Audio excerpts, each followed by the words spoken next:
Bigniev says, what are your thoughts on pre-exhaustion technique?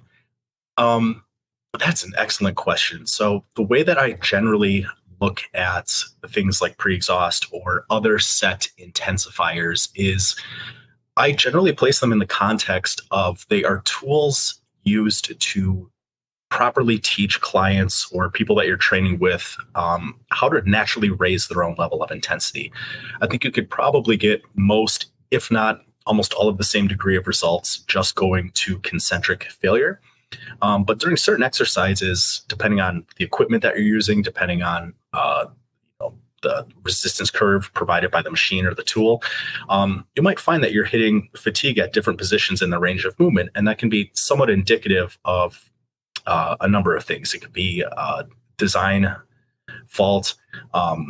Maybe if you have a machine that's not properly cammed to match the strength curve of the exercise, you could fatigue at a different point that might give the illusion of momentary muscular failure, in which case doing something like pre-exhaust could be a good idea. I tend to use pre-exhaust quite a bit in almost a therapeutic sense with people. So here in my studio, I have a number of people with carpal tunnel and rheumatoid arthritis. And because of those conditions, with the inflammation and the joint pain that they often feel, a lot of times for them, doing a heavy chest press or a leg press can be too much pressure on their joints, and it can be really, really uncomfortable. So a lot of times what I'll do with people that have joint issues like that is I'll do a pre-exhaust exercise first and then immediately superset it. So zero rest from the pre-exhaust exercise right into a more compound movement. So I might do a leg extension to momentary muscular failure that pre-exhausts right before a leg press.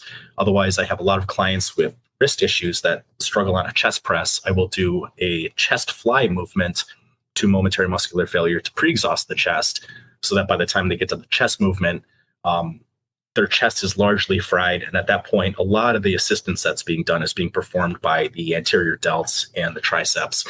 In terms of how much fatigue a proper pre-exhaust set can inroad the targeted musculature, I found that doing a pre-exhaust set to momentary muscular failure often reduces the amount of weight on the following compound exercise by between 40 and 50%. So if I have somebody that normally chest presses 100 pounds, if I pre-exhaust them with a pec deck or chest fly type movement, and then immediately have them go from the pre-exhaust exercise to the compound chest press, oftentimes they're so heavily fatigued that by the time they get onto the chest press, they're doing 50 or 60 pounds. Now, assuming you don't have any training limitations, I think pre-exhaust can be a really effective tool sometimes, not necessarily to build more muscle, but in a lot of ways to develop more of that mind-muscle connection, that proprioception of what muscles am I working in certain movements.